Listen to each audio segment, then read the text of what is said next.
Welcome back to Homer Bound, a podcast where a couple of nerds read through and discuss Homer's Iliad and the Odyssey. This is episode 2. We'll be talking about books 3 and 4 today. I am Wriste. And I am Llama. Hello. I was about to ask how you were doing, as if we hadn't been talking for the last half an hour, but... That's okay. I'm doing good. Why don't you tell people how you're doing? There we go. I'm excited for another episode, another adventure with our boy Homer, and it's going to be a fun time. These are some exciting books. I guess before we start, actually, there's one thing that I didn't get to cover in last episode's introduction, which is that even though we will be covering, I think, most of the big plot points, obviously there are going to be things that will be missing, just because of time, because of how, I guess, small they are. We could spend like 2 hours digging into each book and taking them apart. We could go on for ages, for absolute ages about this. There's a lot to talk about. Yes, and so if you're listening along at home, which I guess if you're hearing my voice you are, we do encourage you to, read along and I guess come to the episodes after you've had your fill of Homer. Just because, again, we'll try to obviously we'll try to cover the big plot points just to make sure that someone maybe who hasn't read it is up to speed. But I would hope anyway that you would benefit from coming into the episodes, having engaged with the material beforehand. But that's about it. That's the only last thing that I wanted to cover before we move on. Yeah, I think that's important because, like, there is so much to get through, and there's going to be a lot of fun in these episodes, but there's just no possible way we can get to everything. But I think we're going to get to talk about some really cool aspects of each of these books. It's going to be a good time. Yes, two really big... Also, one last thing. Make sure you listen to Dr. Daniel's Listen to Dr. Dan, time. Everyone. He is Don't awesome. skip it. We love him. Don't skip the last 10 minutes. And he has so much to add to what we say because, again, we are two major nerds who are, beginners when it comes to this material. In fact, if you skip anything, you should probably skip everything that we say and just go to the end of the episode. Definitely skip everything that we say if it's between us or Dan. I'm kidding. Listen to everything we say. We're very smart. Yeah, exactly. Listen to us. We're going to talk about cool things. Yeah, so I guess a really quick recap, if for anyone who really needs it. Book 1 started us off. I'm not going to be recapping the entire Iliad every single time we start. Last time on the Iliad. This is just a last time sort of thing, so we'll just go back one episode. In a world where Achilles is extremely mad at Agamemnon. Achilles storms off from... he basically divorces himself from Agamemnon's army. I think that's something that we didn't emphasize enough in the last episode. Achilles just decides to not fight with his friends. In addition, of course, to sort of wishing pain and destruction upon them. And that was sort of what happened in book 1. He sort of stormed off. Agamemnon offended him. He prayed to his mom. His mom went to Zeus, and Zeus said, "Okay, I'll glorify Achilles by killing a bunch of Argives." I think it's a mutual offending of both of them by the other. It's true. We're not too sure who cast the first stone, but the answer to that is yes. These two were destined to not like each other. Yeah. And in book 2, Zeus makes good on his promise to slaughter Achaeans, Argives, the men whom Agamemnon leads. We meet the ugliest man in all of Troy, or all of Greece. We get to meet Thersites. I mean, he's probably the ugliest in Troy too, even though he's not in Troy. If you were to throw him in there, he might. The point is that this man is so ugly. He's so ugly. And then we also get to meet literally everyone ever that you will hear about in these books. We meet the band. We get to we get an account of all 1,000+ ships that launch on Troy. And I think that's it's the obvious and correct place to jump off of into book 3, because that's how book 2 ends. Exactly. So this is book 3, Helen reviews the champions. And one thing I do want to point out, or I guess call back to from last episode, which is something that Dr. Daniel told us, and something that I guess I'd suspected for a little bit, which is that these names were not part of the original publication, writing, creation of the poem. Yeah. Something like that. I'm trying to think of another word, but I'm coming up. It's not important. What's important is that these were selected by Robert Fagles, or at least in some way selected. Perhaps it's going off of influences from previous translations. Perhaps previous translations had very similar names, and he's just sort of following in their footsteps. I actually don't know. But the fact that the translator is sort of putting these titles up for us is, I guess, interesting to me, because we can sort of dig apart what these titles are pointing to. And book 3 is called Helen Reviews the Champions. Obviously, Helen is not the only character in this book, but what's important, I think, is that this is the only time we get to see Helen, if I remember correctly, right? Yeah, and you said that to me the other day, and I was like, is it really? And it is. It is the only time you see Helen in these books, and for someone who figures so heavily into the origin of this story, that was a surprise to me. It is weird that she doesn't come up more often, but then again, there's a lot of fighting, and there's a substantial amount of fighting. And Helen isn't fighting. She's mostly hanging around. Helen is fighting with her regrets, is how Helen is fighting.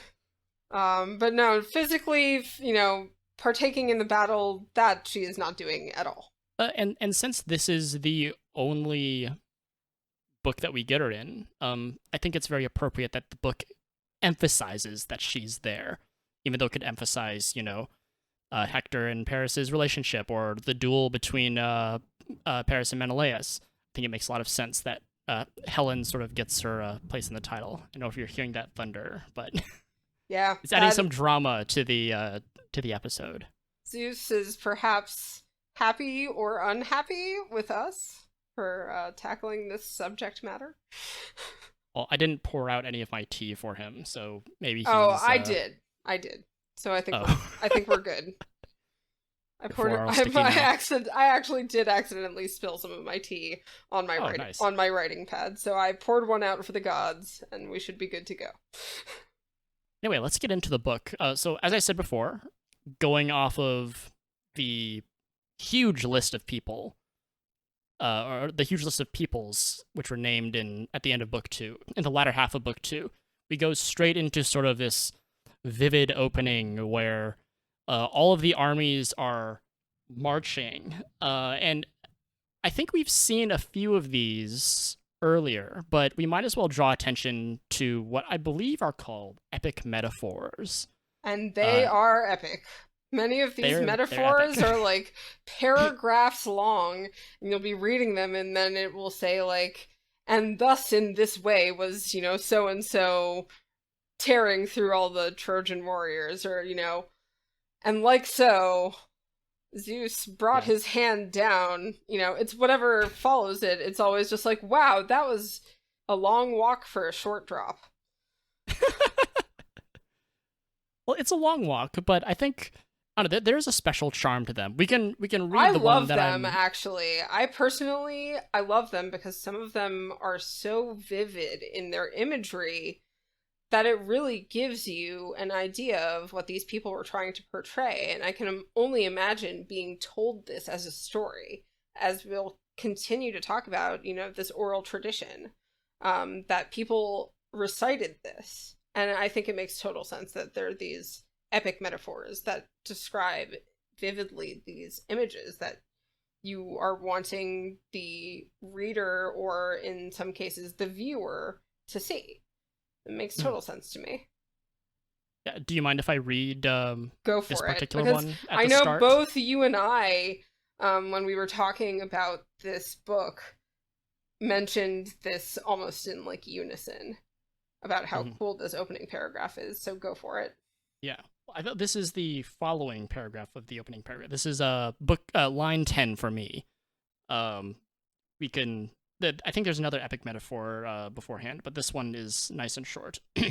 From line 10, when the south wind showers mist on the mountain tops, no friend to shepherds, better than night to thieves, you can see no further than you can fling a stone. So dust came clouding, swirling up from the feet of armies, marching at top speed, trampling through the plain.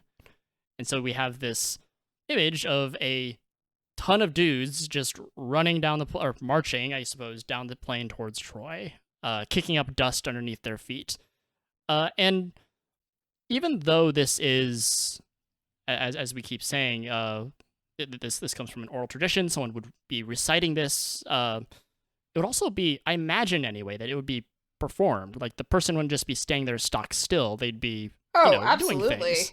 There'd be an old Much, man jumping around, swirling his yeah, arms. absolutely. Like a play, props, all the bells and whistles. Yeah, and unfortunately, none of that is captured in the text, but we can still imagine what that might look like if someone went through the effort. Absolutely. And then what follows that is one of my favorite descriptions in the book, which is the first description of Paris that I think, in detail Yeah. that we get. And if you don't mind me reading this out really quick. Yeah, go for it. What line are you reading from? I'm reading from, I think, around like 16 or 17. Or I guess it's 15. Now closer, closing, front to front in the onset till Paris sprang from the Trojan forward ranks. A challenger, lithe, magnificent as a god, the skin of a leopard slung across his shoulders, a reflex bow at his back, and battle sword at hip, and brandishing two sharp spears tipped in bronze, he strode forth. And I'm going to end it there. I mean, It goes on. what more do you need to see in that mental image of this, like, princely, pretty boy? Yeah, and it jumps directly into I guess the first confrontation that we get in the Iliad on this front, which is Menelaus spotting Paris. And I guess this is a good time for us to actually talk about Helen and why folks are even here. What has driven this war to happen. This is like that like moment that you see in TV where the character says, like, you're probably wondering how I got here. Yeah, which is never explained in the Iliad. But I think the story's probably fairly well fixed in, I guess, the modern zeitgeist, right? Like everyone knows about Helen of Troy, and how she was whisked away to Troy by Paris, as she was Menelaus's wife originally, and now she's Paris's, and Menelaus didn't like that. So all of the Greeks sort of came together to get her back. Yeah. And there's always an argument over, did she go willingly with Paris? Were they in love? Was she abducted? But the main gist of things is that she is swept away, and Menelaus is pissed. Yes, she's here now is the important thing.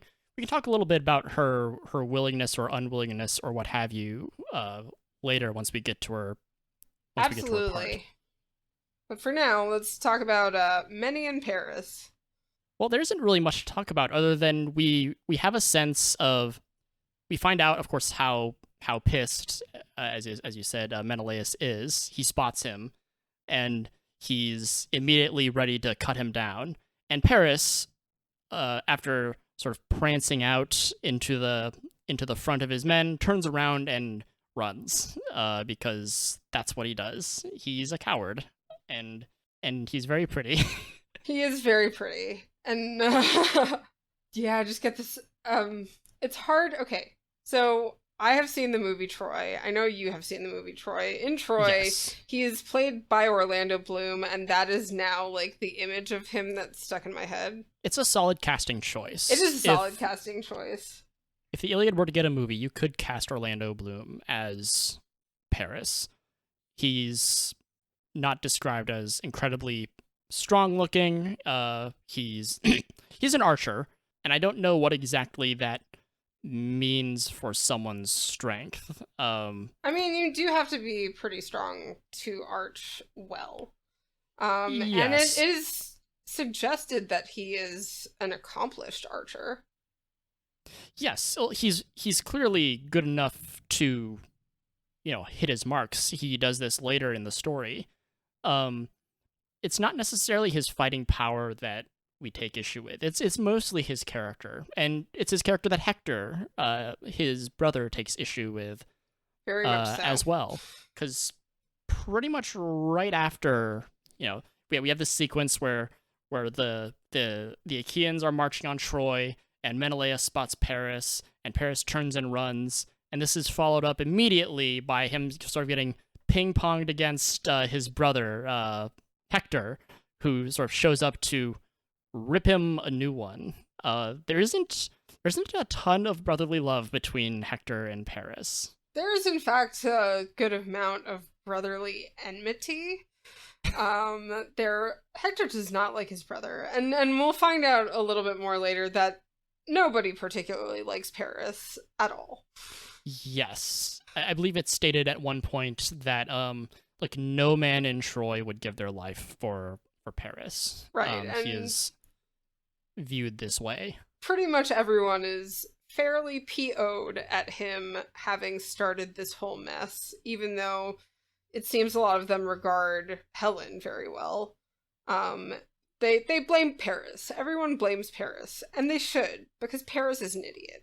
Well, he's more than an idiot, and he is an idiot in a way.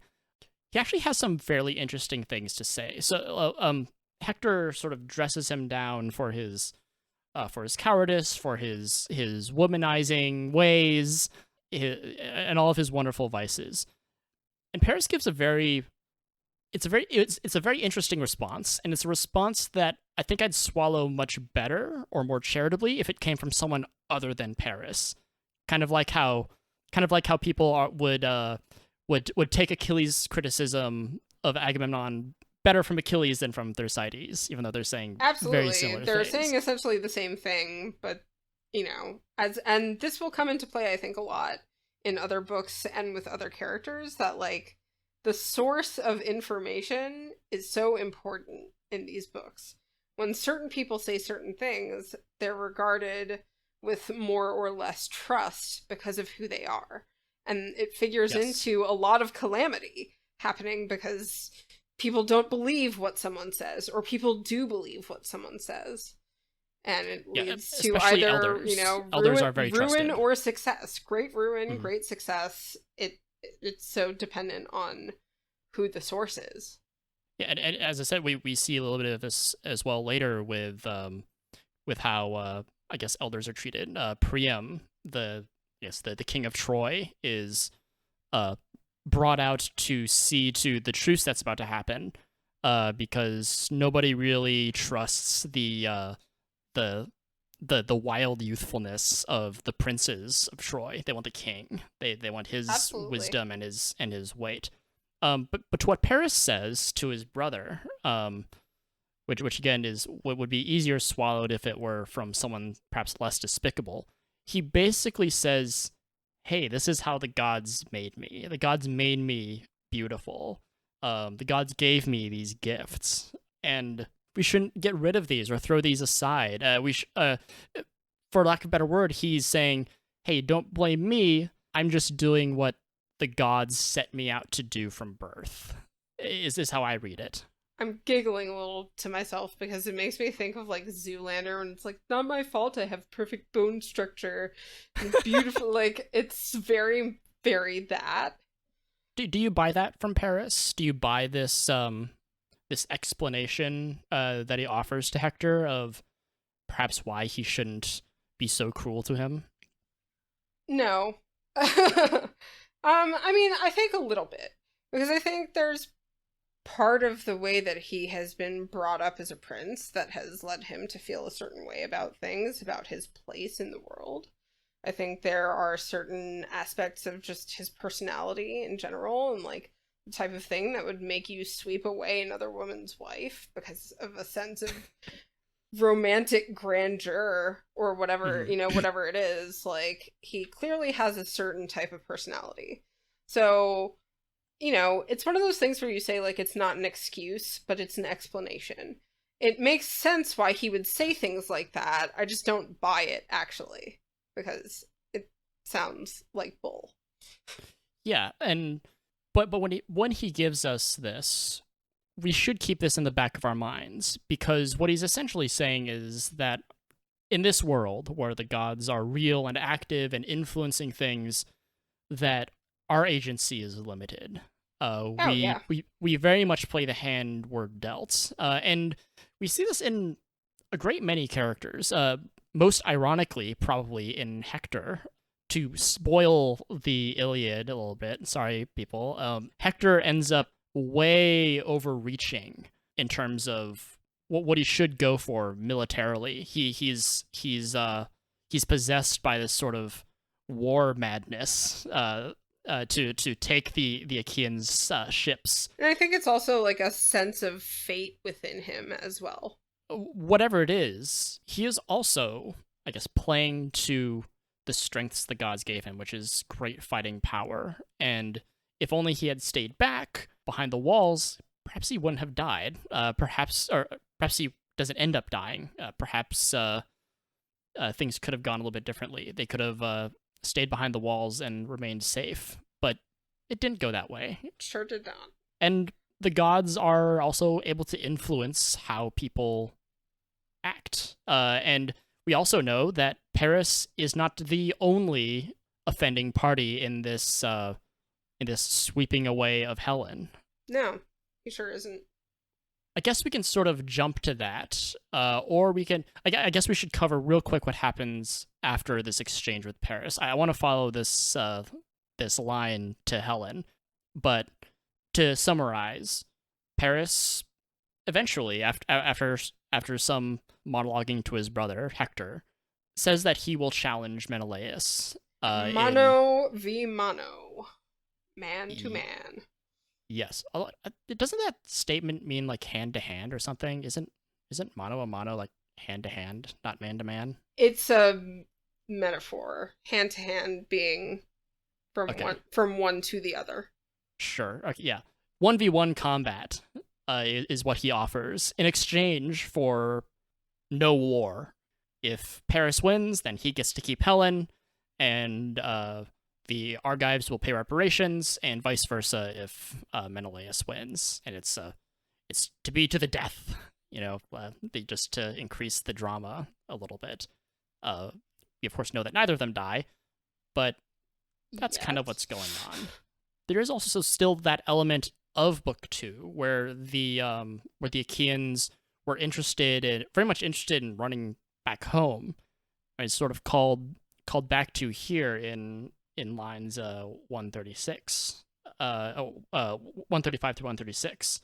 The Achaean and Trojan forces both exulted, hoping this would end the agonies of war. They've been out there for a minute. They want to go home. Yes, but it's not just the time that they've spent out there. It's war itself, long or short, is not painted as very fun. The descriptors used to describe war are very grisly. Yeah, and I think, look, in life, there are many people out there who have this, like, glorious idea of war. And the reality of most wars, it's schlepping a bunch of stuff from one place to the other, a bunch of traveling, and then, like, sitting around waiting for things to be planned and happen, and then inglorious or, unglorious, painful death. War is not very glorious at all when it comes down to it, but it's portrayed in that way.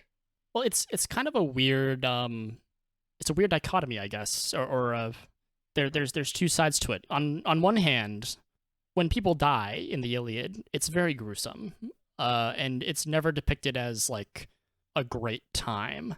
And this is acknowledged, of course, by, like that little passage where, like, the agonies of war. There's another, I can't remember where this passage is, but the poet describes it as, like, the grinding jaws of war. Yeah. Which, doesn't exactly paint war in a great light. But at the same time, war is where these warriors go to gain glory and fame and honor and especially all that other wonderful stuff. In this world that we're talking about, there's a lot of glory and honor that comes with, the potential capture of Troy, this fabled city, this, immense city of Priam.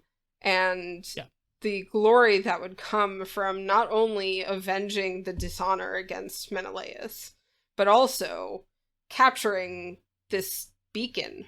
Yeah, because no one's ever brought down the walls of Troy. Exactly. Agamemnon would get to be the first. So yeah, we can move on from that. This truce is made, and we can go back to Helen, who sort of shows up in I think it's around line 156 or so. Where we see her for the first time, and as I said, this is the only book she shows up in, and she encounters Iris. She does, and the almighty goddess. Yes, she's a messenger, and I actually was not terribly aware of Iris before I had read the Iliad. And when we think of messenger gods, I think we usually think about Hermes, right? Yep, pretty much. I mean, he's the famed, wings on the sandals. Yes. Very fast. Here with your news. Hi, it's me, Hermes. He actually does I don't even know if he delivers any messages. Iris is the main messenger of Zeus. And last episode, you mentioned that Athena is one of your favorite female characters in the Iliad. I think Athena's pretty cool. She's way cooler, or at least more interesting, in the Odyssey, I think. But I think you're absolutely right about that. But I really like Iris for, I guess, really subtle reasons that aren't like she's not a huge warrior like Athena. She's not a war goddess. She's a messenger, but she does her job really, really well. We're not going to see it here yet. We'll see it in further segments. But one thing that Iris does is she goes kind of above and beyond the repetition that we called out in last episode, where a message is dictated and then that message is delivered verbatim. But Iris will not just see that the message is delivered; she'll see that it's received, that the intent is not only made clear but observed, and she'll go the extra mile beyond mere recitation to get what, in many cases, Zeus wants, by persuading or reasoning with or whatever. Yeah, and I mean, obviously, in this scene with Helen, she is incredibly effective at doing that, and ends up basically making Helen miss Menelaus. Yeah, she delivers this message to Helen. Also, this message is not a repeated message. We have not heard this elsewhere, and we're seeing it again. This is the only instance of this message. And she drops it, as you said, on Helen, and brings her up to, I think it's to see the duel that's about to transpire based on this truce that was made. Yeah, and it seems almost like a, come see, what your fate has created here. And take part in this, almost. I'm not sure if she's as direct as come see what your actions have wrought. but it's planting that seed in Helen's mind that grows into something where she kind of has that realization. Yeah, she definitely takes seeing all of the Argives very hard, or intensely. She goes up, as Iris suggests. And by the way, Iris is disguised. The gods, there are only a couple people who actually converse with the gods without pretense. They the gods almost are usually always disguise themselves, which was interesting to me, because I don't think I had ever thought of them in that way. Yeah, even if they recognize afterward that they were gods, they usually don't say anything about it in the Which I also moment. think is a funny trend that happens where, like, a god will come to someone as someone else, and then as the god flies away to do their thing, the person is like, oh, I know, Eureka! That was Apollo That was in Poseidon. disguise! Like, and you're just like, alright. Sure. Let's go with that. There will be plenty more of that. But she goes up and she meets Priam. She meets the elders of Troy, and as in the movie, Priam says, "Come sit by me, child." And this is a weird part. This is weird from Priam, because Priam is really into these Argives. He's like, "Oh, look at all these heroes, these cool dudes. Check, hey, Helen, why don't you tell me who these guys are?" And he seems sort of like awestruck, but not in like a terrified way, but in sort of like a fanboy way almost. Like he sounds like he's ready to leap out of his seat. It is really interesting. Although I think in some ways, like in the ways that we've discussed before, how this is all kind of bringing honor and glory to them, I can kind of see the like wheels turning in his head of like, if we kill all these awesome dudes, then the glory will be ours. Yeah, I'm trying to find a passage that fits this. Yeah, it's like, how lucky you are, son of Atreus, child of fortune, your destiny is so blessed. Look at the vast Achaean armies you command. The king is described as lost in wonder. Like he is genuinely like fanboying out.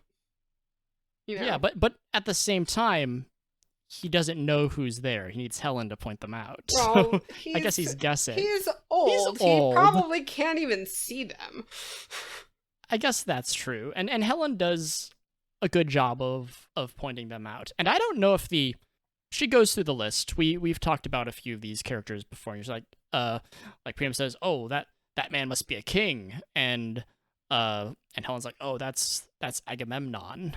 And she talks a little bit about who he is, and then I believe she also points out Menelaus. Odysseus. Wait, she doesn't point out Menelaus. No, she points out Odysseus right afterward. She does. Because I think Odysseus is one of the ones that he finds to be, like, kingly and dignified. But it's really, like, him asking her, like, you know all these people.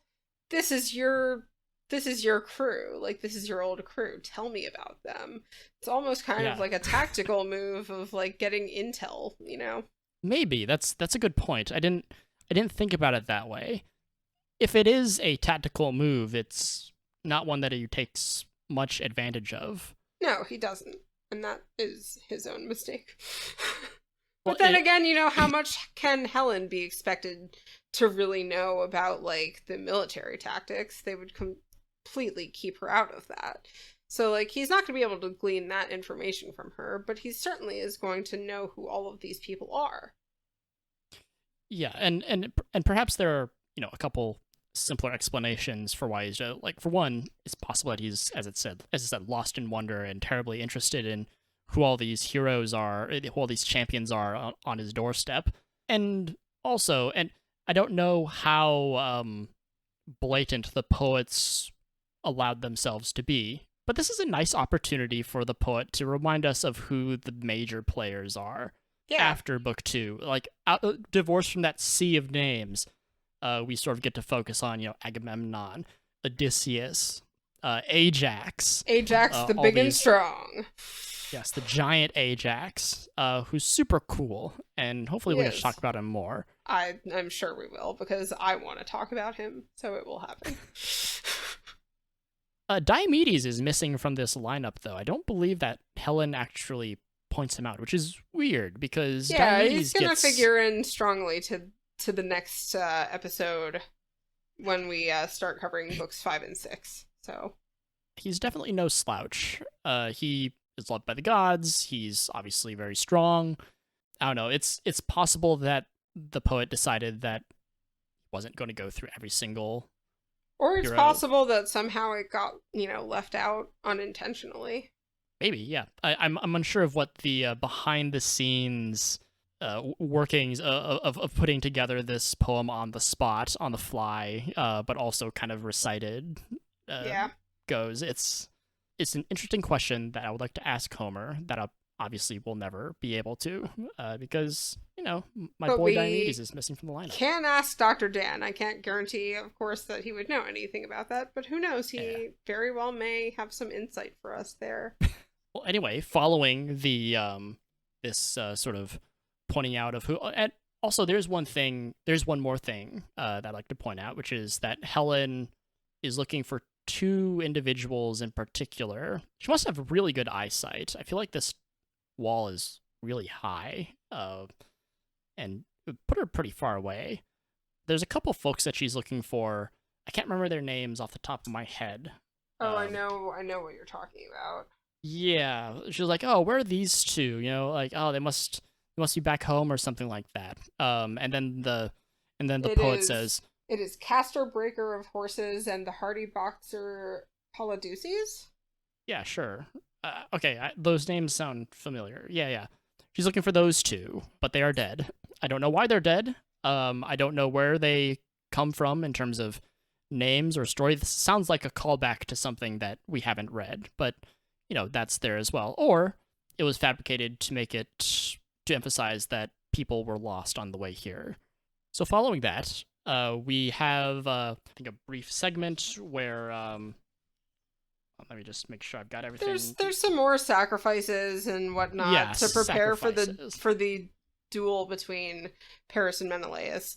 And this is another part where they keep calling the sacrificial animals victims, and I watch like way too many serial killer documentaries, and I keep thinking that they're talking about humans. They are not talking about humans. They're sacrificing animals. They're sacrificing some animals to some sheep, oxen, whatever. Some goats, cows, lambs. In this case, it's lambs. They sacrifice some lambs.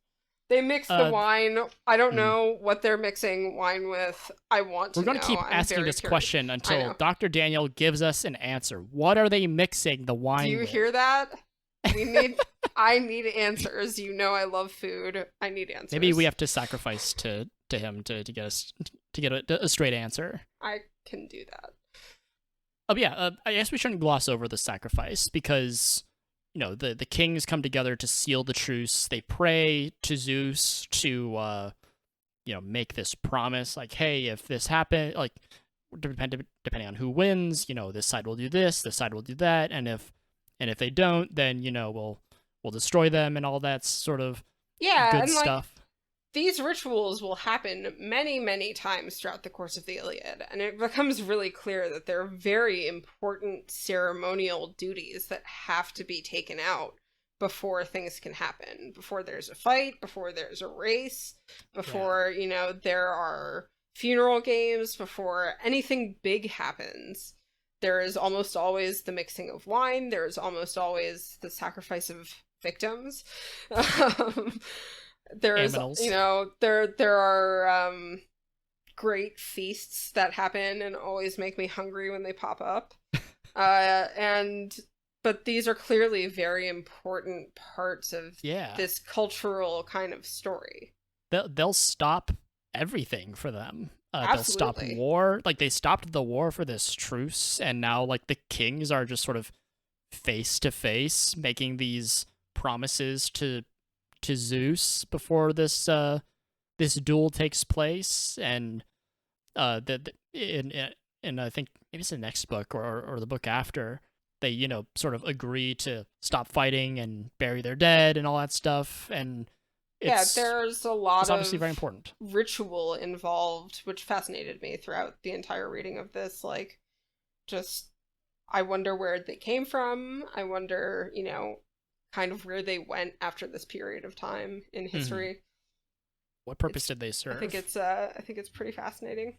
In any case, the purpose this served was to sort of seal their truce in a sort of divine promise. Yeah, and then start the fighting. Paris and Menelaus, they go at it.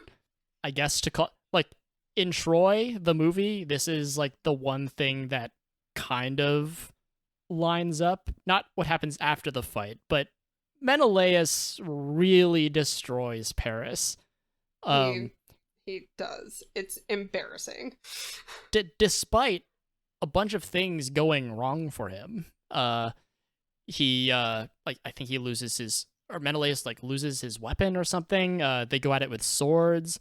Menelaus like brings his sword down on Paris's helmet, and the sword breaks, so he can't use the sword anymore. And so he grabs Paris by the helmet to drag him back to the Achaean ranks, and the and the chin strap unbuckles due to some god's intervention, which I can't remember.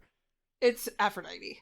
Yeah, okay, it's Aphrodite. And this is a theme. Right, yes. Paris, Aphrodite freaking loves Paris. She loves this guy. Yes. Like, she is ultimately the prime factor between him and Helen getting together, because she's like, you're pretty, boop.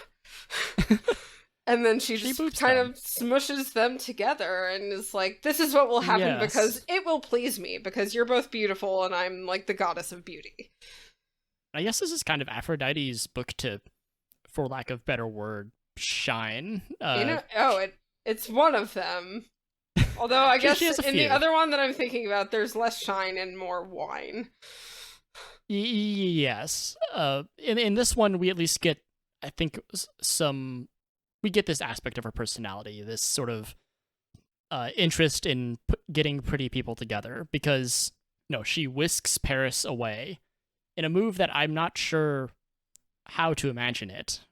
She picks him up and puts him in his room, and I don't know how. Like, does she, like, literally pick him up? Does she teleport him? This is the moment in a D&D campaign where the DM just hand waves what happens, and it's like, okay, now you're in the bedroom.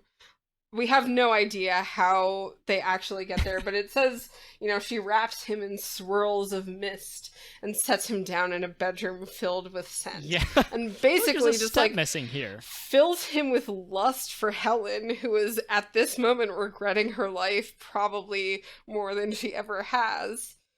Yeah. And he's like, you look beautiful tonight, Helen, and Well, he's not quite there, because Helen still has to come up. I fast-forwarded a little bit. Yes.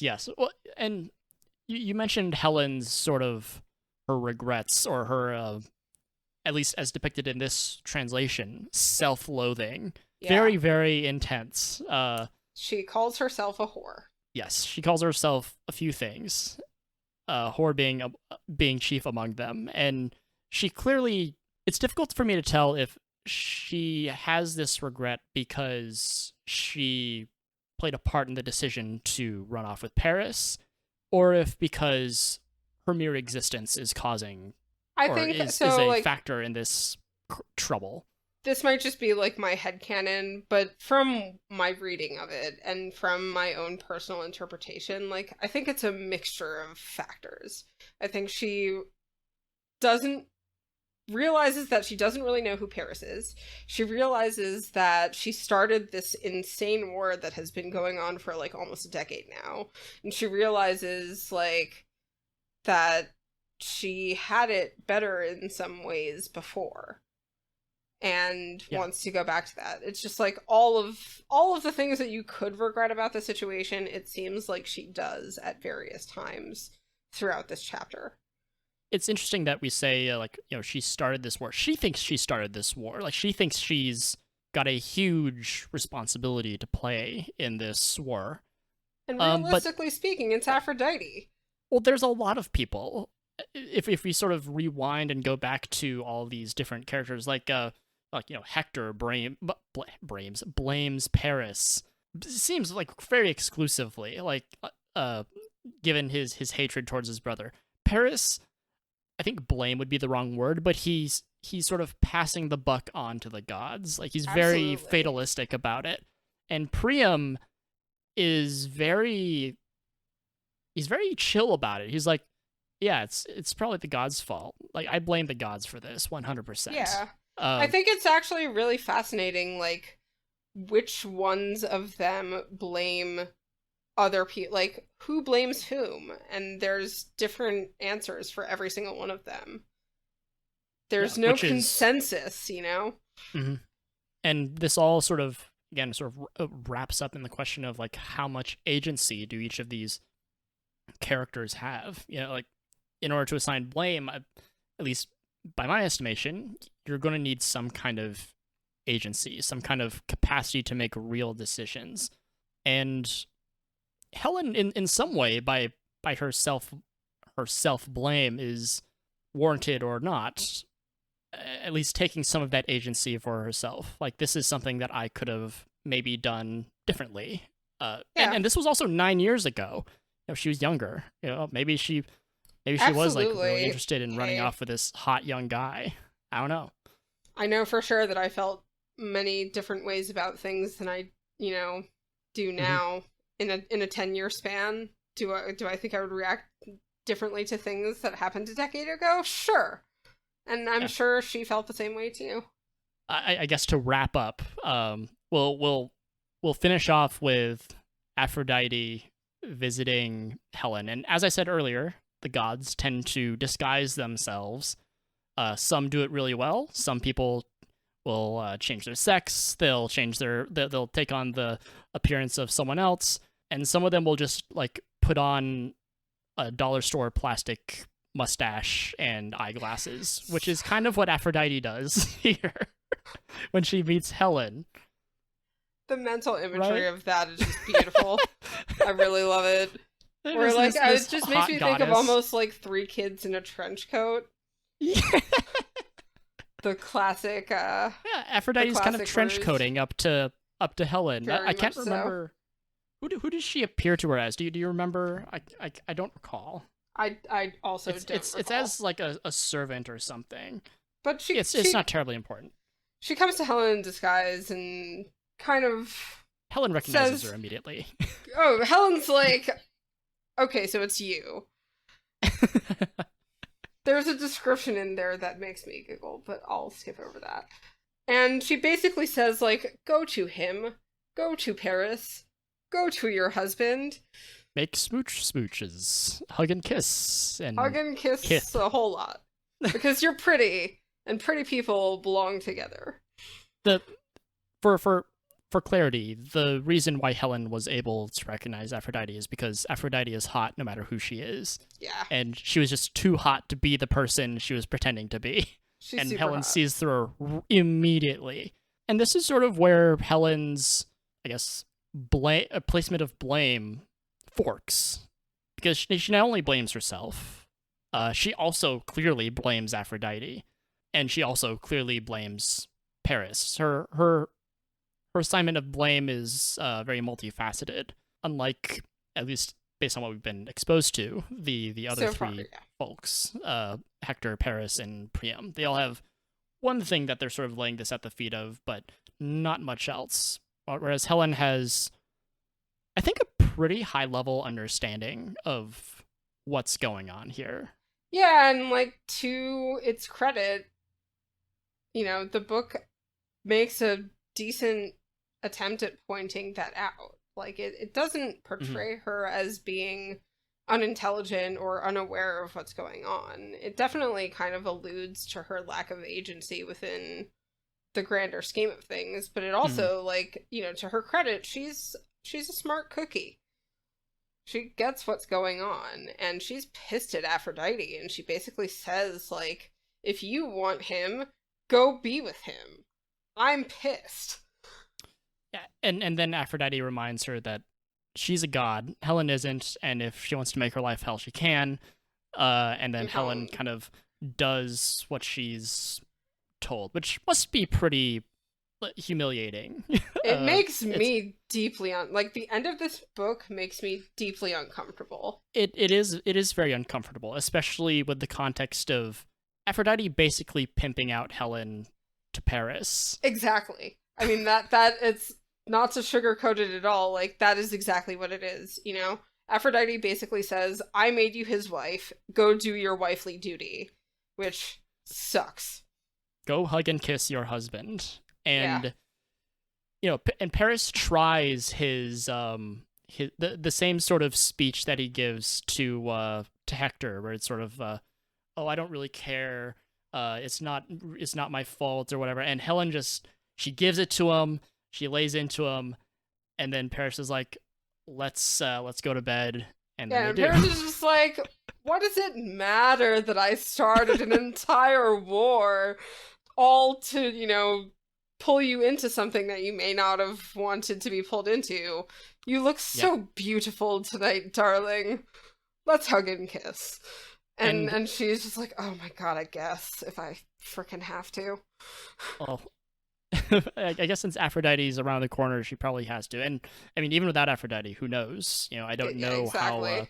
how much agency she has in this particular situation. But as if our image of Paris wasn't bad enough, he is. If this was a television show, we would probably be zooming out of his room, on the image of him having sex with the woman that he stole or swept away or what have you, and that this entire war is being fought over. The and camera he's pans back, and behind the walls of Troy, Menelaus is going nuts.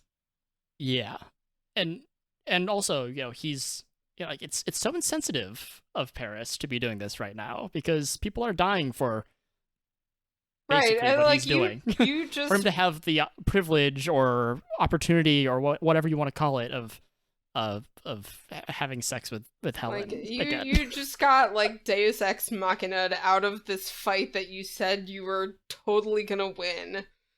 And, people have been dying for this entire thing and now have a slight hope at peace. And you're just gonna get whisked away by a goddess and get saucy with Lady Helen. Yeah. Extremely rude. And as you said, the book ends with, I think it's Menelaus or Agamemnon basically declaring victory since Paris ran away. Yeah, and actually I'd love to read these like 2 lines. And now while the two made love in the large carved bed, Menelaus stalked like a wild beast up and down the lines. Where could he catch a glimpse of the magnificent Paris? And it just, I just imagine him as like knowing in his mind that is what's happening and being just super pissed about it. Like, I could have killed this guy and instead he's over there banging my wife. Yeah, and this is where that line is that I alluded to a little bit earlier, right afterward. All of them being the Trojans, hated him, Paris, like death, Black Death. That's pretty strong. And I think that's where we'll end this section. Yeah, I think that's we'll take unless you have anything else to throw on top before we I think transition. That's a pretty good wrap on book 3. I apologize. And now we'll be jumping into book 4. But yeah, let's take that break and we will return.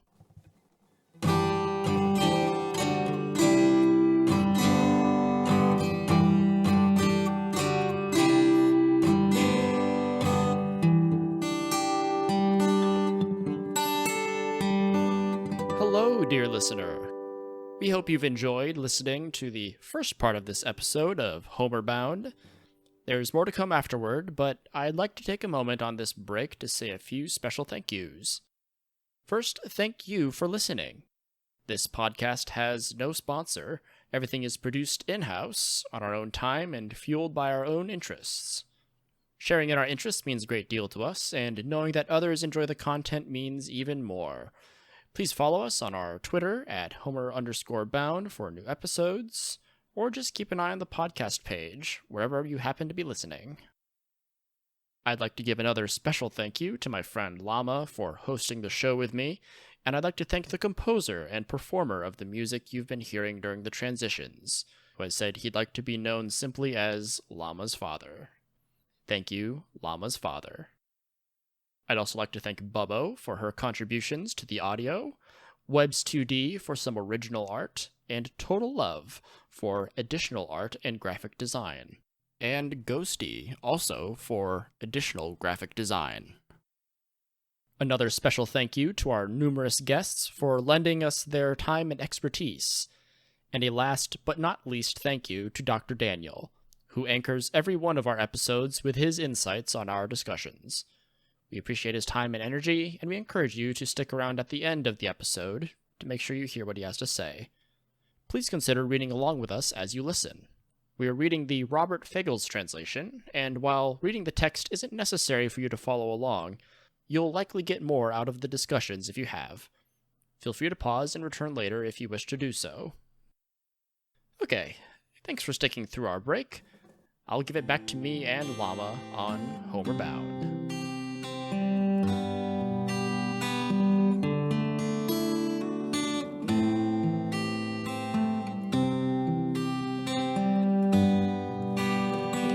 And we're back.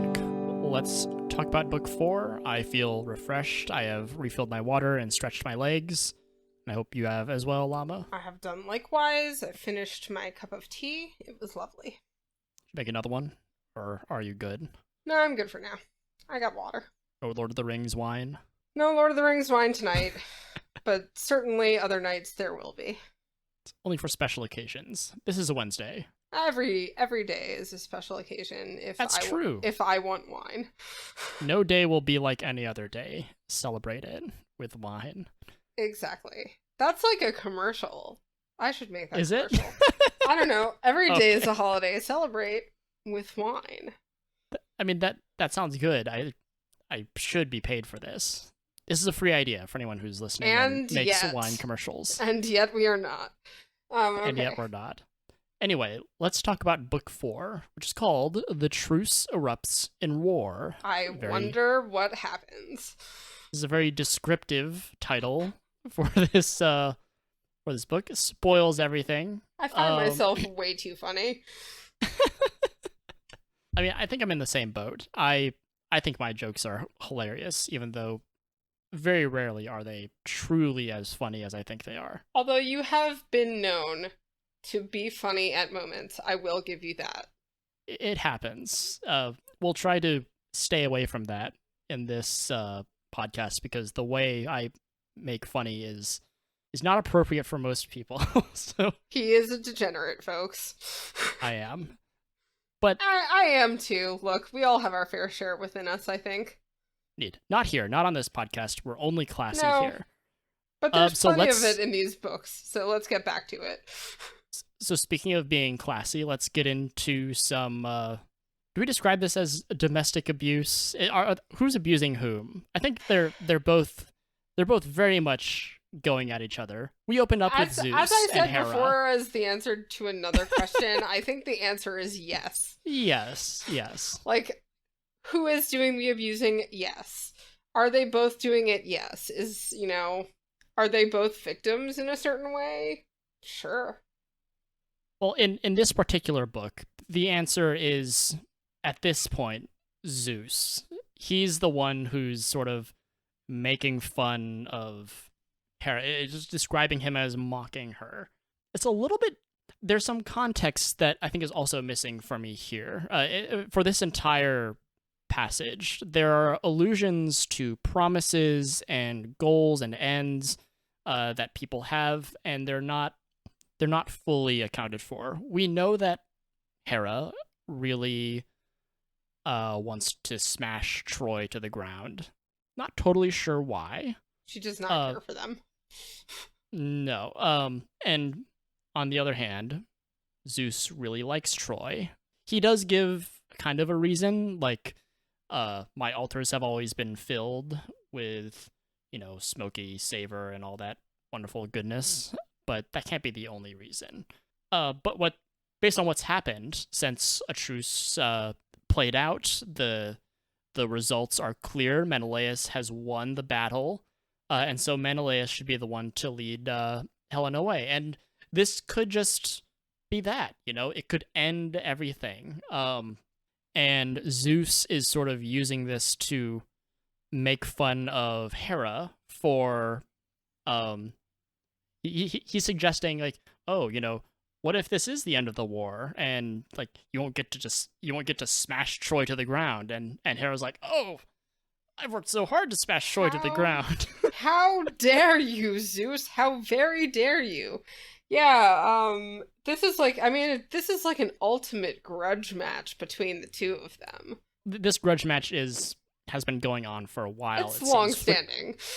Which is why I say I feel like I'm missing some some context here. Why is Hera so adamant on destroying Troy?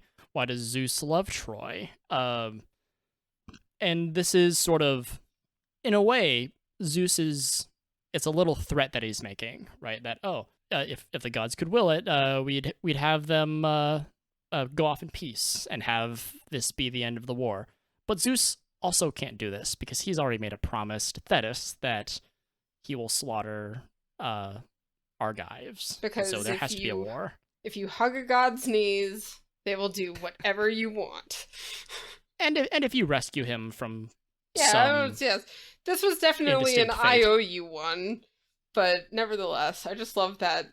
We talked about this last time. I love that imagery of like, I will hug your knees and you will take that seriously. Like, that's such interesting imagery. Yeah, it's, as we mentioned in the previous segment, it seems as though there's some sort of, it's not ceremony, but it's close to it.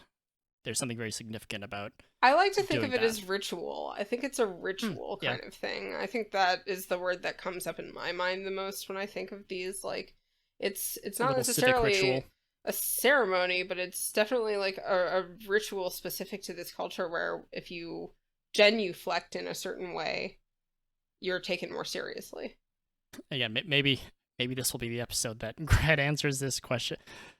We need to not make a habit of screaming to Grad from this distance. Dan, excuse me, Dr. Dan. All right, I'll call him Grad sometimes because he's introduced himself. People know who he is. Indeed. So they have this little back and forth. It's kind of unnecessary because, in a way, neither of them can really do anything to change what'll happen because Zeus has already made his promise. You know what this is? He's made his promises. This is prime old married couple bickering. This is what this is.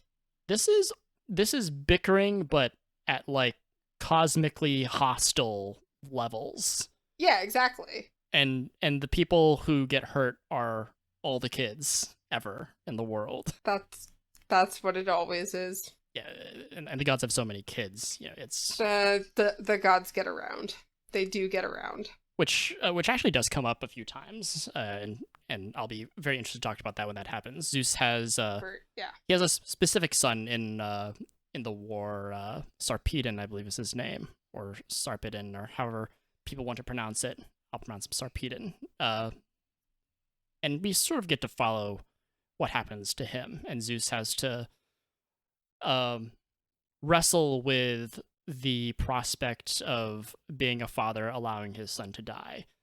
So obviously there's this element as well. I guess one thing that we can call out in terms of who's motivated by what is that they are sort of motivated by their families or their offspring. In a weird way, they love them. Yeah, and it speaks to this kind of relationship between the mortals and the gods of like they pick favorites.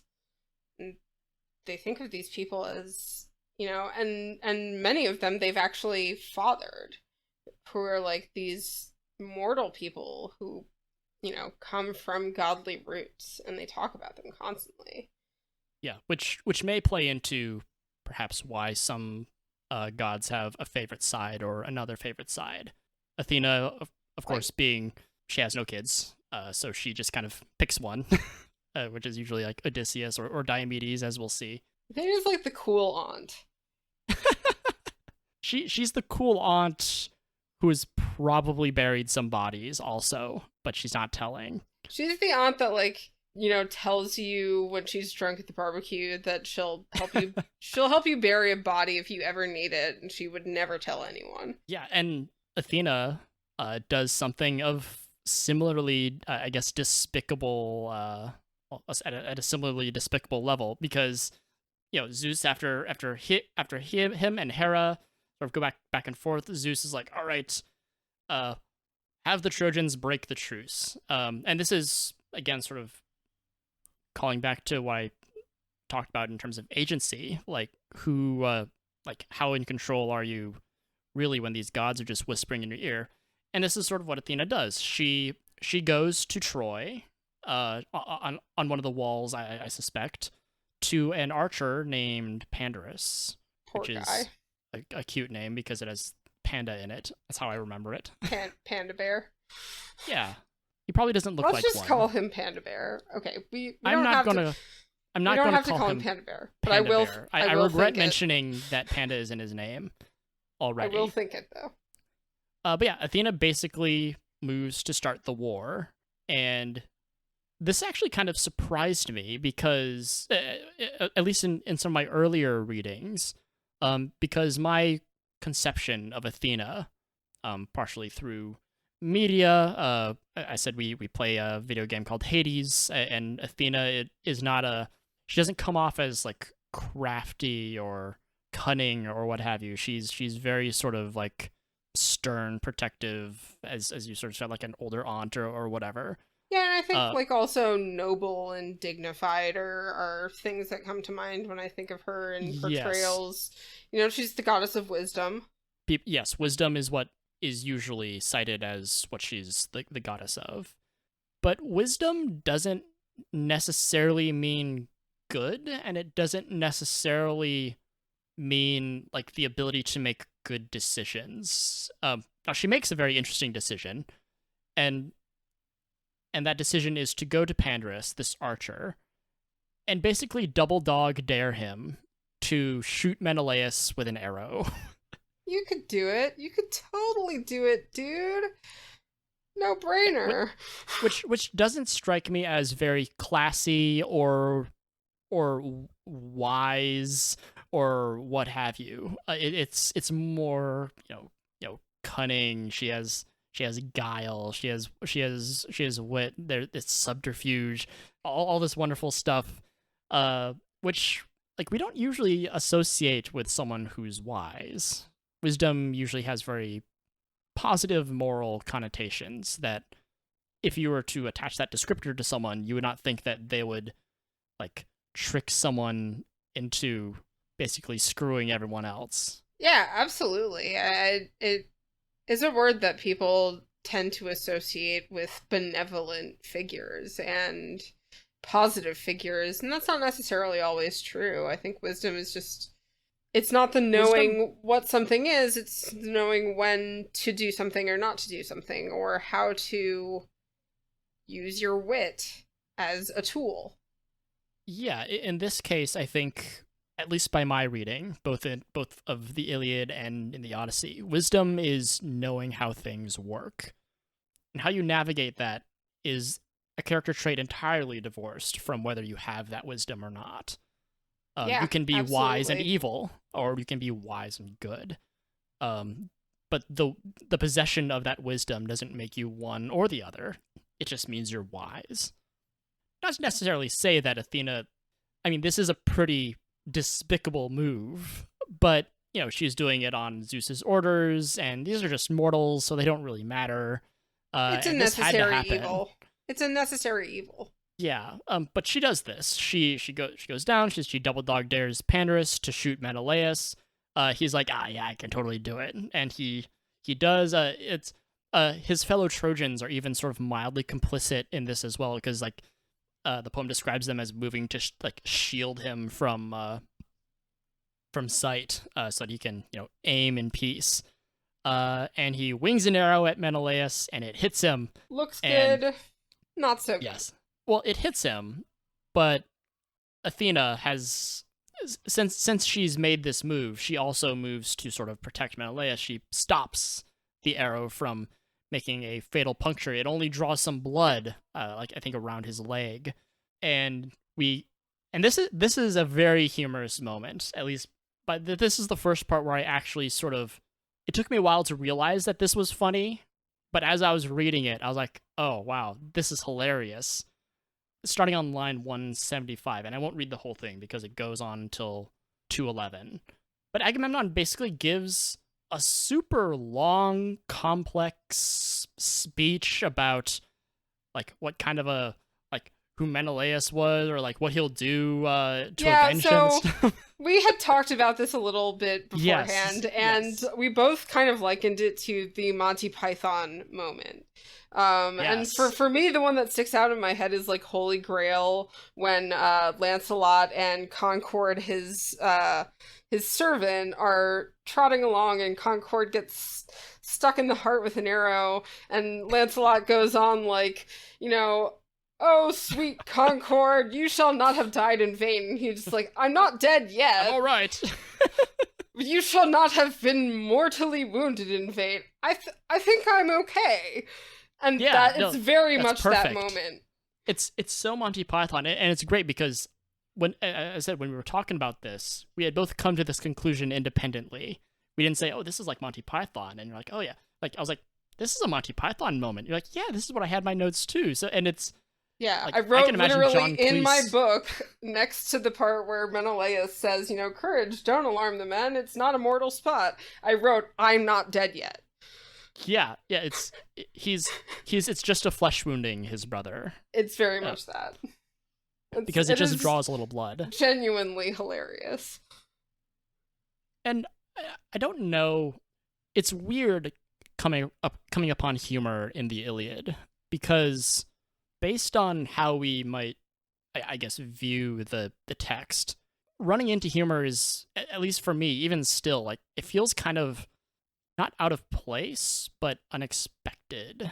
Or it's like when you watch a thriller and you remember the funny moments more because it's not a comedy, as opposed to like when you watch a comedy, maybe they all sort of blur together.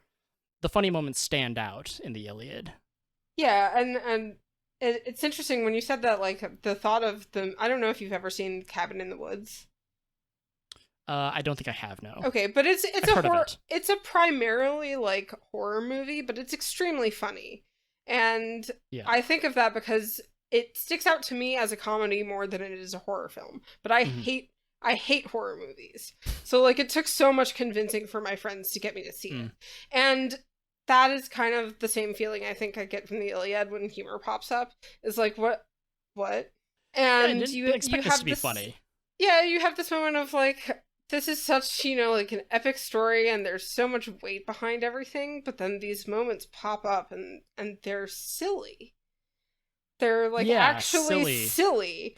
And it took me back every time. But then if you think of it as a performance, I think it makes total sense, because there have to be moments of levity to, like, it's so heavy. There's so much incredibly heavy things, as we've been talking about, gruesome deaths and, familial arguments and relationships getting broken left, right, and center. Like, there has to be something to lighten it up. And as terrible as it is to say, the cutaways to the gods have, like, sort of a darkly comedic tone to them. Not always, but there's just hijinks. You can hear like the silly music in the background as like they're like arguing, like, or the like Benny Hill like dun dun dun dun dun dun dun dun. Like, we have a real Benny Hill moment later in the Iliad. Just kind of that funny like sitcom music, like the bass line from Seinfeld or something.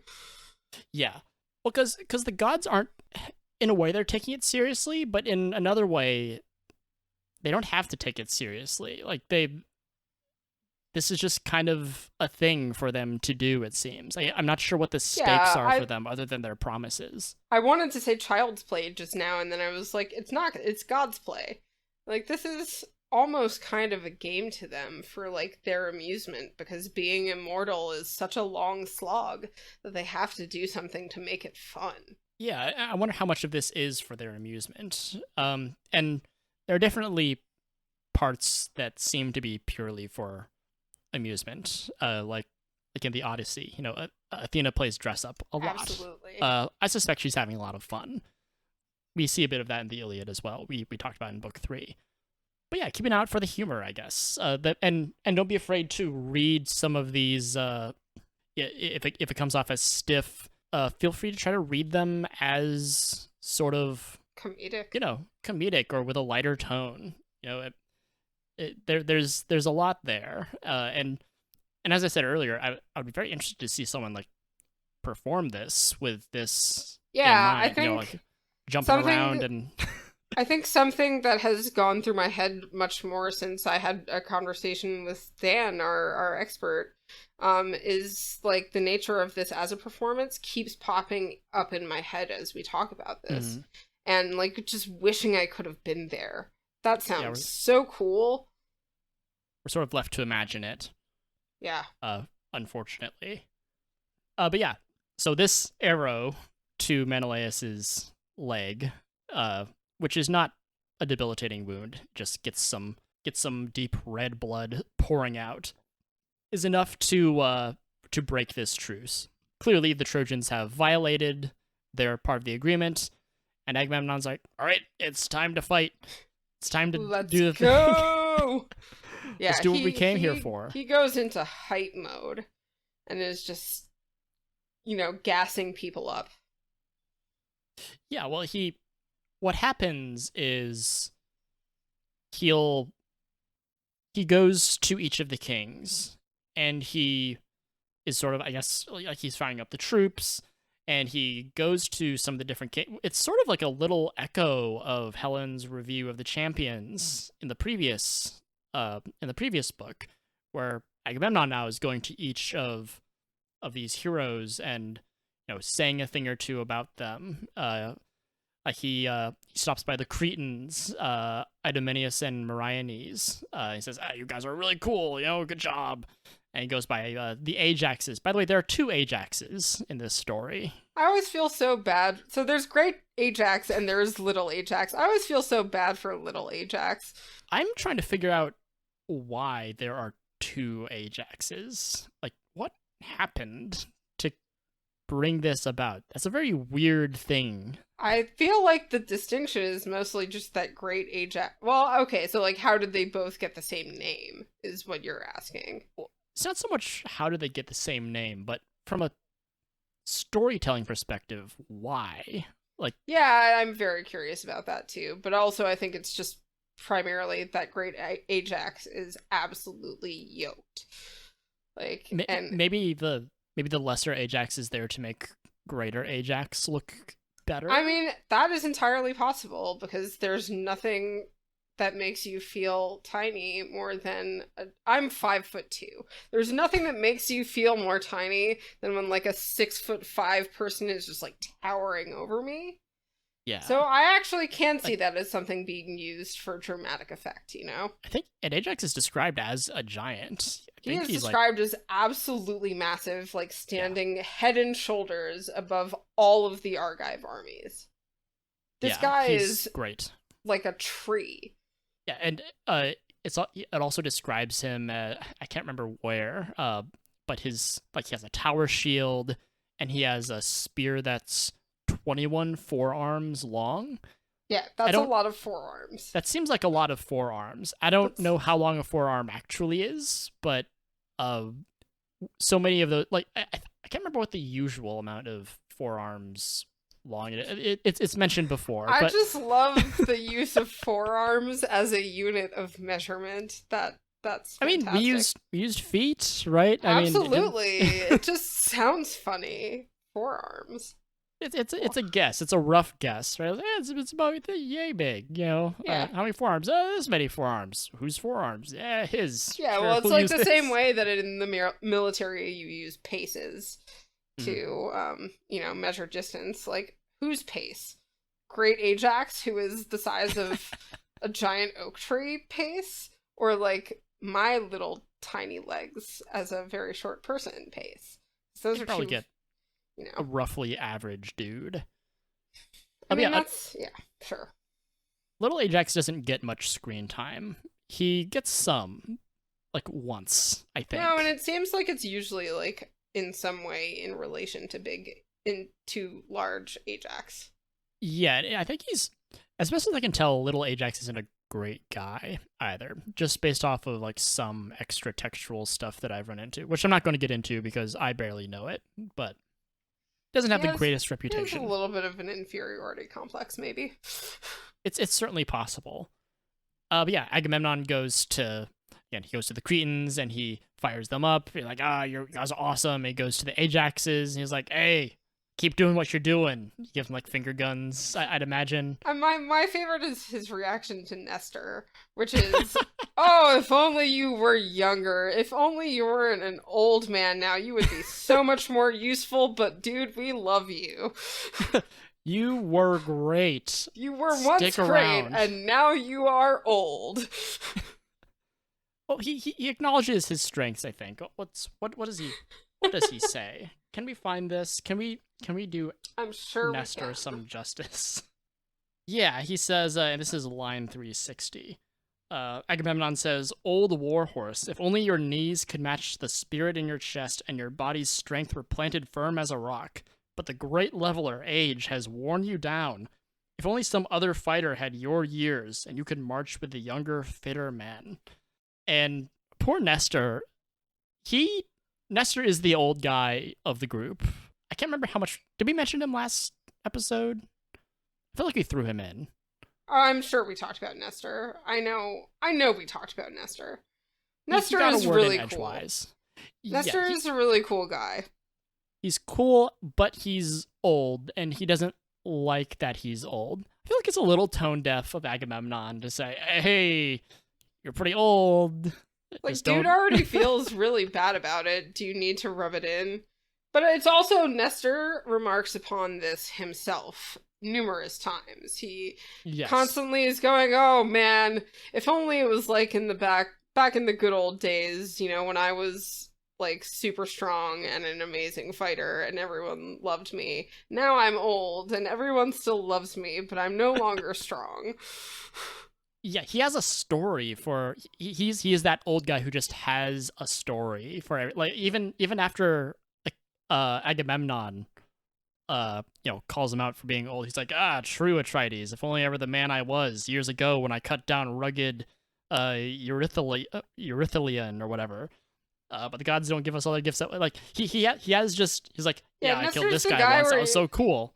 You ask him, like, "Do you think this is a good idea, yes or no?" And he's just like, "I tell you what, I have a story about this. Back and in my day. It's a good one, too.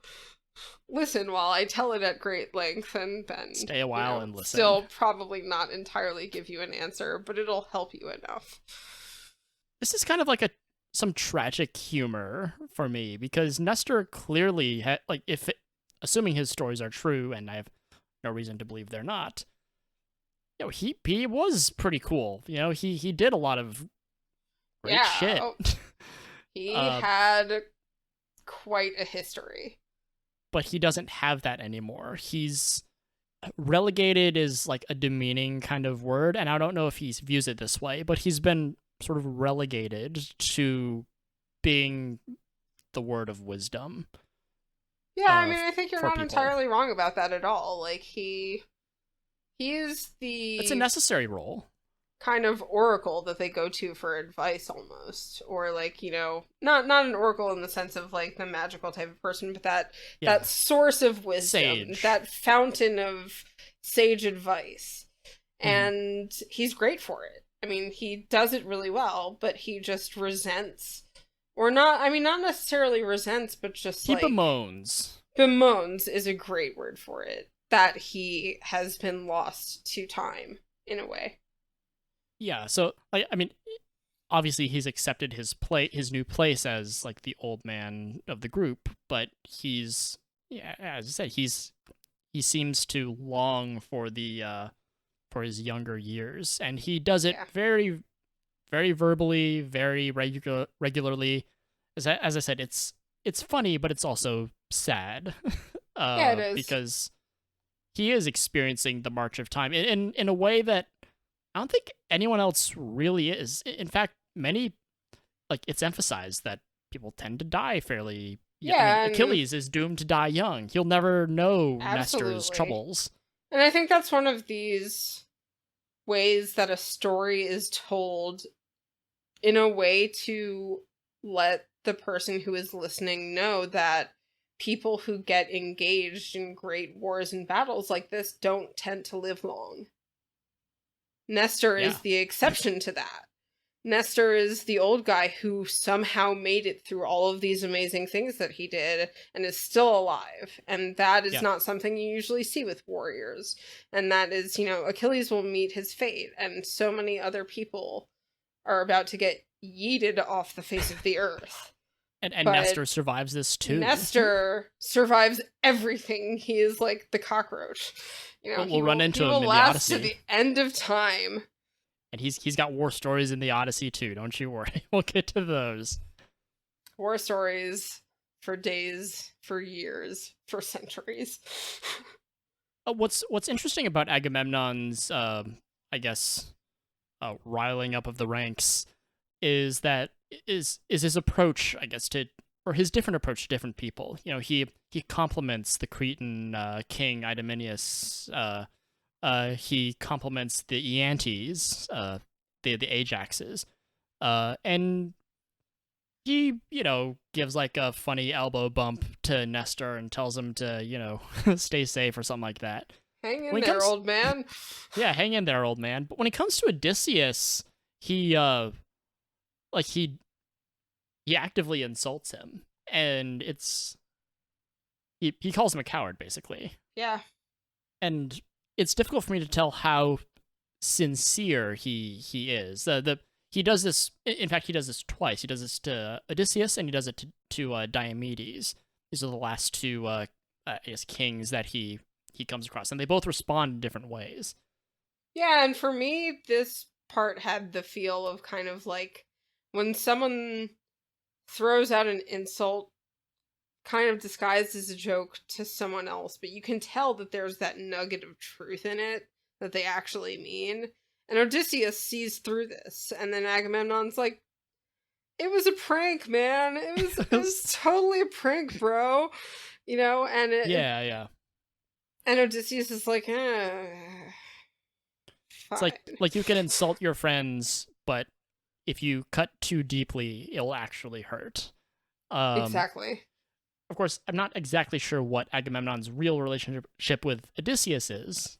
I recall, of course, that Odysseus snatched his scepter away from him in Book 2, and that's kind of a power move. I don't know if this is like a response to that, or like what Agamemnon's real opinion of Odysseus is.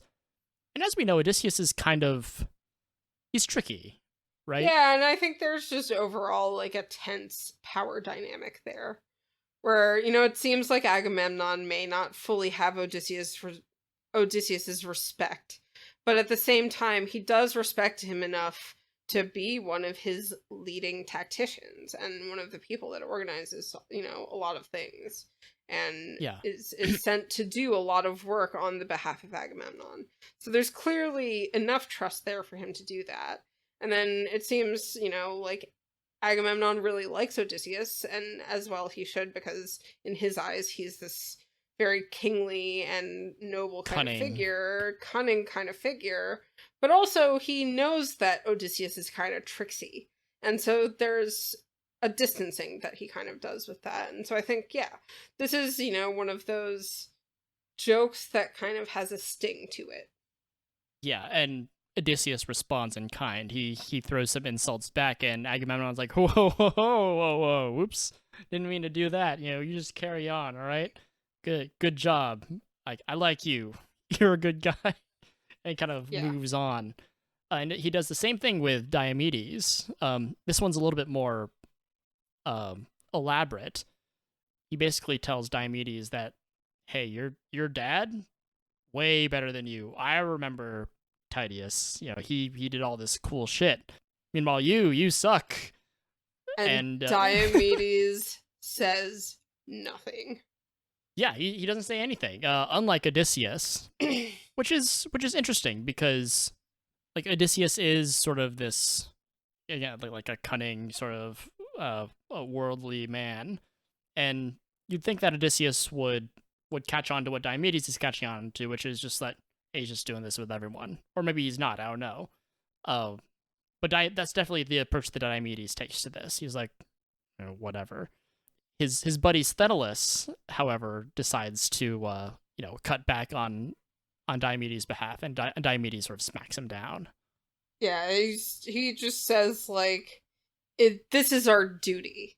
Like this, he can do, what he wants, and I'm not really gonna blame him. But this is where we are now, and I'm not interested in taking the bait here. Let's just do this. Let's see. Let me take a look at this passage real quick. One thing that Sthenelus does say in response is that we are much greater than our fathers. And it's a very impassioned sort of response. He's like, see, this is, I don't know, sometime post line 470. Like, our fathers fools, their own bravado killed them. Don't tell me you rank our fathers with ourselves. He's basically saying, yeah, our fathers weren't anything. They sucked. We're the new hotness. And, this seems fairly sincere. This doesn't seem like a trading of, It's not like a blowhard kind of move, I don't know. That's interesting because, I don't know, like I feel like people tend to pay their fathers respects, to pay respect to their fathers. That seems like something these guys would do, especially since, like, lineage is so important. And so for Sthenelus to just say, like, oh, fathers weren't shit, it seems opposite of what I would expect from someone like that, from someone of his station or what have you. Yeah, I think that's a really interesting point. I don't have much more to say about that. I just think that's a really interesting point. I don't know where to take that, but it's a little moment, but it's interesting. And Diomedes, doesn't have any of it. He tells him, like, Agamemnon's just firing us up. Like, don't worry about it. Yeah, exactly. Chill out. Let's just do the thing. Very mature of Diomedes. I think there are a few instances where Diomedes gets to show. Sometimes he's mature, sometimes he's a little hot-headed. He's younger. Yeah, but overall he seems to really know what he's doing in the grand scheme of things. Yeah. And he fights very well. There was one part that you said you wanted to read. Yeah, so as we go through this, and the truce is broken, there's a line, and it's around 5:15, and I don't know how to even really preface it, but it just, like, gave me actual goosebumps. Now strife hurled down the leveler hate amidst both sides, wading into the onslaught, flooding men with pain. And in this sentence, strife and hate are capitalized. They are characters. Strife is a character. Hate is a character. These are personified emblems of their meaning. Yeah, and we run into other versions of this as well, like rumor, I think, is another one. There's a lot, as you said. But unlike the gods, who are also, they're not as direct personifications of things, although they have their domains, I guess. But, like, strife and hate, even though they're characters, I don't even know if they're characters, they're forces named, they're people, I guess, if for lack of a better word. They don't have any scenes. They don't have any like conversations. So, but it is interesting that you say that, because immediately before the line that I just read, it says, like, Ares drove them. Fiery-eyed Athena drove the Argives, and terror and rout and relentless strife stormed too, sister of manslaughtering Ares. Mm-hmm. It actually personifies strife as a woman, the sister of Ares. Yeah, and terror and rout as well are characters. Exactly. So, like, these... And it's like, well, yeah, maybe there's this is just shorthand. There's got to be backstory there. They're just like, there has to be. Yeah. Maybe this is just shorthand for saying, like, hey, this is kind of what's going through all these people now. We've got terror, we've got strife. Like, it feels very literal. But as you said, I imagine there's more to it. We just I'd be fascinated to know more about that. Yeah, and I guess following that, as you said, the armies are getting ready for battle. Ares is described as, like, driving on the Trojans, because Ares is on the Trojan side, and Athena is described as driving on the Argives, because she's on their side. And we get a couple pages toward the end of this book. We get a couple pages of our first real battle. I don't want to talk about it too much because there's a lot of battles. Yeah. And then so we also can save that. in this, we get back into the territory of these epic metaphors. Like, immediately after that line is just an entire paragraph of metaphor, which I'm not going to read out because it's huge. But there, you just get these graphic images of this clash, this breaking of the truce, and what amounts to an opening of the floodgates.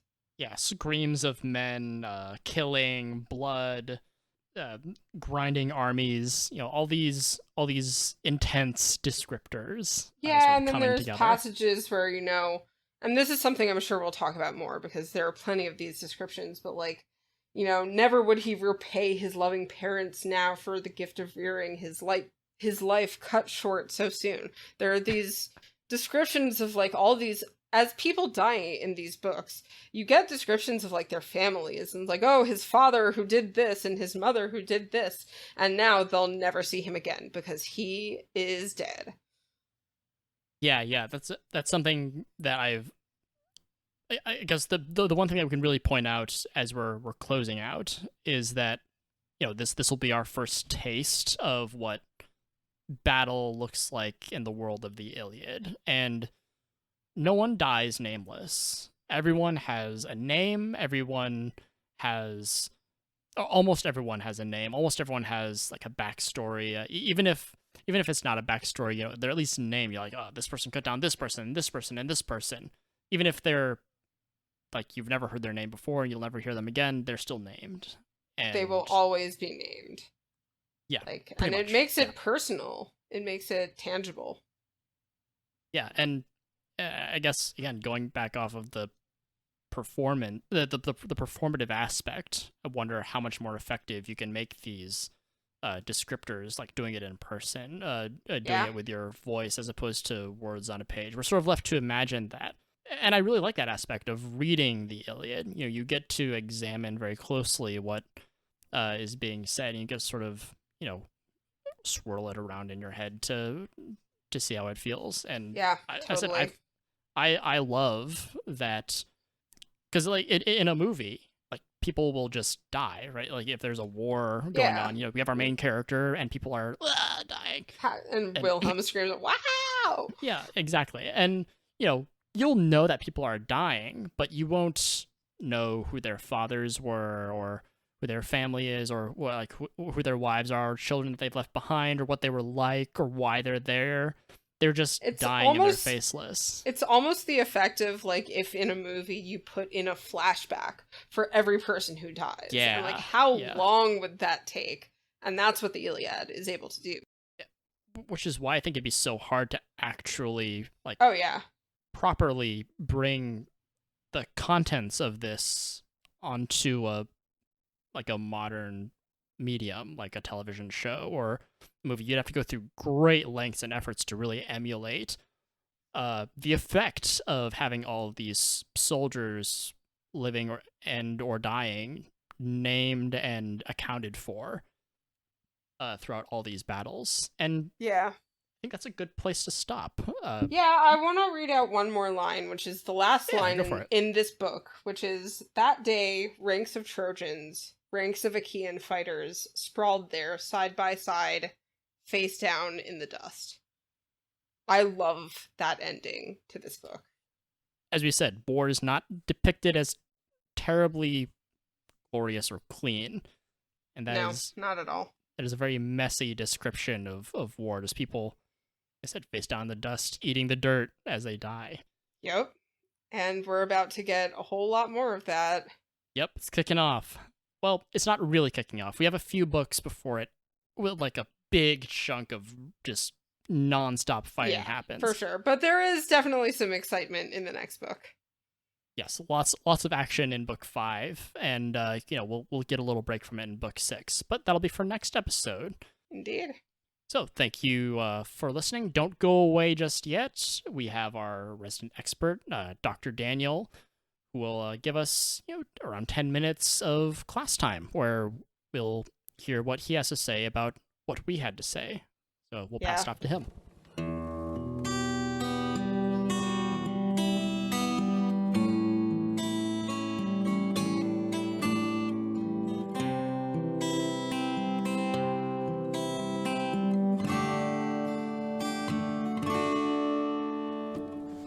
Hello everybody, my name is Daniel, otherwise known as Dr. Daniel or Dr. Dan or the Dancing Grad, and I'm very excited to be here as the quote-unquote resident expert for Homeward Bound. You can't see me, but I'm mimicking the air quotes right now.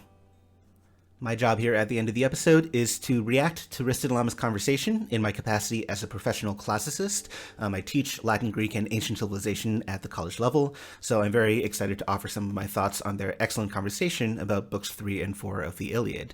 In addition, I'll do my best to get to all of the questions that they had throughout the episode. I took notes. Hopefully I'll get to everything that they asked me to address in the time that I've been allotted here. I'll progress through my notes as I took them chronologically throughout the episode, so I wanted to start at the beginning of Book 3, where Wriste and Llama called out these comparisons that were being made as the armies advanced towards one another. For example, as the south wind showers down mist on the mountaintops. The technical term for this is called a Homeric simile. Similes and metaphors are very similar, but similes are comparisons that use the words like or as. Every simile is a metaphor, not every metaphor is a simile, because you're looking out for that word like or as. And in fact, Homeric similes are very formulaic in the poem. They have a very specific kind of opening and a very specific kind of closing as well. Just as, or just like ABC, just so did XYZ. So we have the comparison that's being brought up first, and then bringing us back into the narrative right after that with the formula just so, or in this way, X, Y, and Z. The purpose of the Homeric simile is to make the picture come alive for the audience, make it more vivid. So be attuned to those places where you see words like or as, and just so or in this way, so that you can try to understand what the simile is actually doing in this context. How is it making that picture more vivid or more defined in your head? The next point to bring up regards a question about the composition of the Iliad in performance, and the fact that Diomedes wasn't mentioned among the champions that Helen was telling Priam about in Book 3. I like to think of the Iliad, and the Odyssey for that matter, as very modular works. Because of the original mode of performance, of composition, wherein itinerant bards were traveling around extemporizing this poem off the top of their heads, but stitching together set pieces, individual speeches, repetitions, things like that, formulas, epithets, to create a coherent story. There are certain things that they might choose to include, certain things that they might eschew, certain things that they might want to highlight. For example, last episode we talked about the catalog of the ships being an opportunity to highlight some of the Greek cities. If we look at the conversation between Helen and Priam in Book 3, and even for that matter, Agamemnon going around to individual chieftains in Book 4 as they're preparing for war, you'll notice that it's very modular. You have sort of like a paragraph unit wherein we talk about, this is Agamemnon, etc., etc. Oh, now let's talk about Odysseus, etc., etc. So it is distinctly possible that there might have been a Diomedes section in Helen's description of the Greeks to Priam, but there doesn't necessarily need to have been one. Perhaps there would have been a bard who had a Diomedes piece ready to go, but as we're about to see in the next episode of Homeward Bound in Book 5, you don't need to worry about Diomedes. We're going to hear a lot about Diomedes in Book 5. But it's very distinctly possible that there was a Diomedes section of Helen's description of the Greeks to Priam, and it just didn't get transmitted in the textual work that we have transmitted to us. Possible, likely, who knows? The third point is a culinary one. The question was, what was wine mixed with? In all these descriptions of wine being mixed with something in the Iliad. The answer there actually is water. So wine in the ancient world did not come neatly prepackaged in a glass bottle that you pop a corkscrew into and pour yourself out a glass. It actually came as sort of this sludge that was very powerful and very potent. And you needed to mix it with water in order to make it potable, in order to make it drinkable. In fact, unmixed wine in the ancient world is sort of a byword for barbarism or unrefined activity. So when you wanted to drink wine in ancient culture, you needed to water it down, mix it with water in order to make it drinkable and in order to be seen as a little bit more genteel. On now to Book 4, and my first point with Book 4 involves two separate questions that I can sort of knock out in one go. First question is, why does Hera hate Troy so much? Why does she want to see it razed to the ground? And why does Athena, the goddess of wisdom, quote unquote, act overtly partisanly, and she helps out the Greeks a whole lot against the Trojans?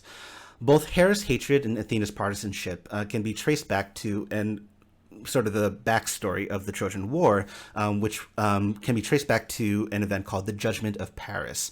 And there's a really great description of this succinctly in the Wikipedia page for the goddess Hera, but here's the story in sort of miniature. There was a wedding between a mortal man named Peleus and the goddess Thetis, who you will recognize as being Achilles' mother. And this wedding was attended by most of the gods, except for the goddess of discord, or the goddess of strife, named Eris, who was specifically not invited and, in fact, barred at the door from coming in. She gets really pissed off at this, and she takes a golden apple that's inscribed with the word Kaliste, which means for the fairest woman, and she tosses it into the wedding party. There are three goddesses there, Hera, Athena, and Aphrodite, who all make claims to the golden apple because they each consider themselves the fairest woman in attendance.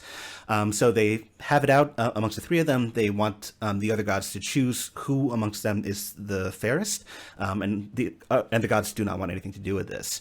So Zeus makes the mortal Trojan prince Paris choose.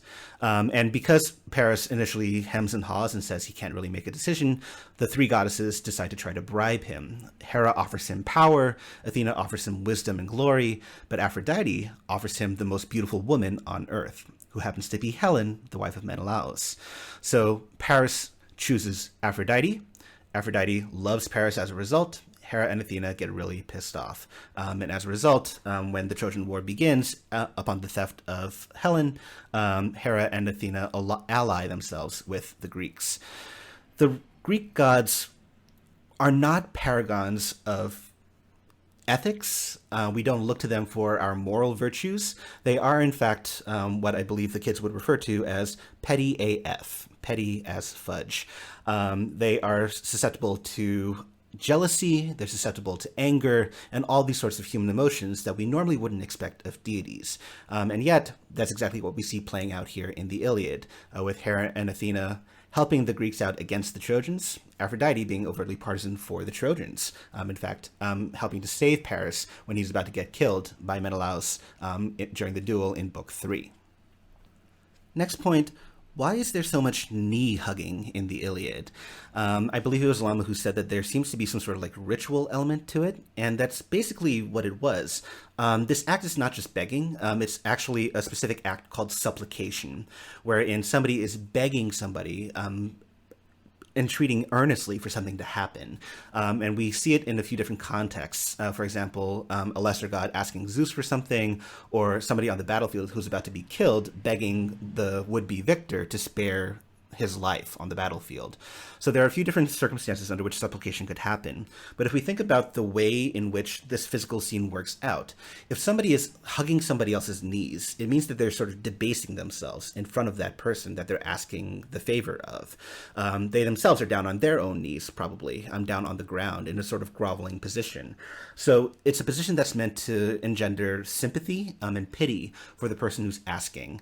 In addition to knee hugging, there was also often a reaching towards the chin or the beard as another element of the physicalization of entreaty, the physicalization of begging.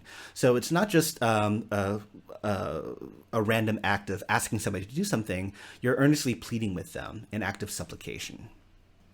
My last point involves the question about personifications of characters like strife, rout, terror, and they definitely do exist as personifications in other works outside of the Iliad. For example, if you look at Hesiod's Theogony, a work that purports to tell about the genealogies of the gods, we do have listed characters like Deimos, meaning terror, and Eris, meaning discord, and Phobos, meaning fear.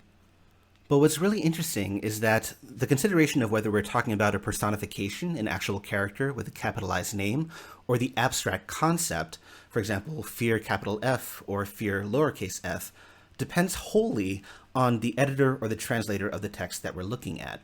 There's no way to tell from the manuscripts whether we're dealing with a personified character or an abstract concept, so we're often relying on an editor or translator's interpretation of the text.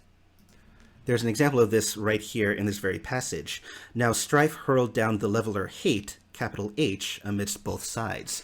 The word that Fagles here is translating as hate appears to be the word nekos in Greek, which means something like quarrel or strife. But whereas he gives it a capital H in his translation, nekos gets a lowercase nu in the Greek text that I'm looking at, which is an edited version by Allen from 1931. So it's sort of a choose-your-own-adventure here. Are we talking about hate as a personified character, or hate or strife or quarrel as an abstract concept? Who knows? In any case, that's my time. I'll see you all on the next episode of Homer Bound, and with that, I'll throw it back to Wriste and Llama.